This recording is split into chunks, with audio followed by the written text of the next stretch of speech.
Welcome back. Right now, the vision for George Floyd Square is becoming clearer. The city of Minneapolis is sharing details about the construction set to start this summer. The city council says the goal is to support safety while honoring the significance of the space. Gordon Severson joins us now with a closer look at the designs. Everyone you ask on 38th in Chicago will have a different view of what this space should look like. I think it'd be amazing. While some want everything to stay the same, Larry Robinson is open to some changes. He's starting a new restaurant, Big L's Soul Food and Steakhouse, this weekend, just a few hundred feet from the memorial. And it was like, okay, now we can do something to help the community and be a part of the community. He likes the city's plan to make the area more accessible, with bikeways and bringing back city buses.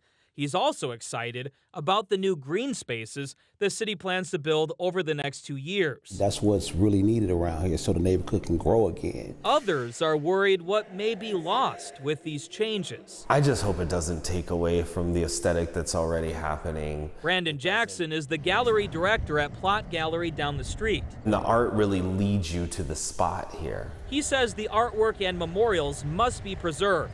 The city's plan does say that memorials will have to be moved temporarily during construction, but the memorial site will stay where it is, and the city officials will work with community members to make sure that the artwork is preserved. Obviously, I'm all about the moment in the history and art.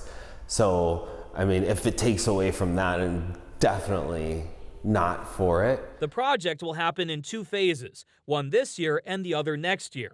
Robinson says change is never easy, but he's hopeful the community will be better off when it's over. It's a scary situation, but if it's a change that's going to be for the good, I'm with it. Gordon Severson, KARE 11 News.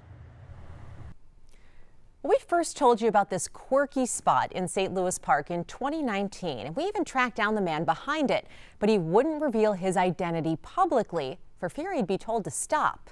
Fast forward to today, and not only is he willing to talk, he's expanding his effort.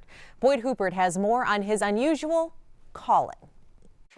Take this and this. What we see every day, we stop seeing. Take freeway noise barriers, no longer worthy of even our passing glances, unless you're Dave Gatzmer. Very handy. And a noise barrier calls you.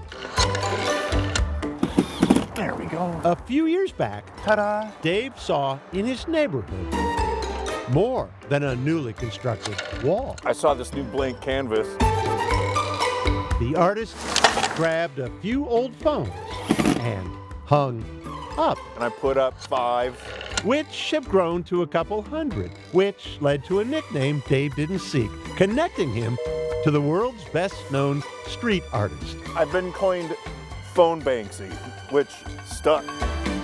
These are all prepped and ready to go. Which, being spring, brings another crop. Some lady found me on Facebook. She mailed me this. It's still in the box. Brand new. She really wants this up there.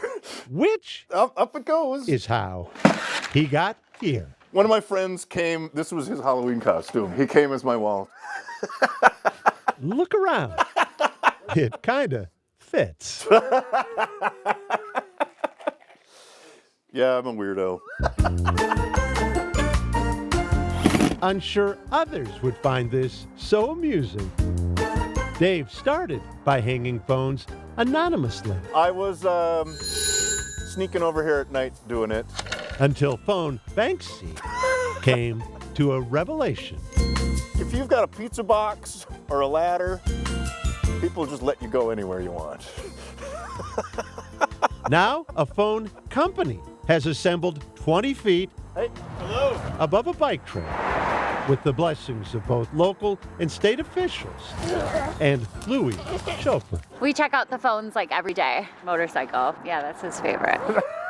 Dave R2D2 is pretty cool. also has There's a piano phone. some faves. The Sports Illustrated football phone. A museum of both art and history, Probably the oldest one. harkening back to a time when a mobile phone was a 10-foot cord. iPhone 17. Ever used a rotary phone before? No. Julian No, never. and Delphine Munson A good black rotary, will never experience slamming one of these just heavy. on a telemarketer. Boom! It just makes you feel better. Like how they're all up there and they're not in a landfill somewhere. Good, People put their phones in there. because Dave's Donation point. collecting more. It's been overflowing and there's been bags of phones. After all, there's plenty more. Wall. As long as they keep coming, I'll keep putting them up. Boyd Heaper, KARE 11 News, St. Louis Park. So cool. Dave says he's never paid for a phone. All are donated. The noise barrier is located near Carpenter Park in St. Louis Park. You'll find more information on Dave in the print version of this story at KARE11.com. Stick with us. More news and weather is coming up after the break.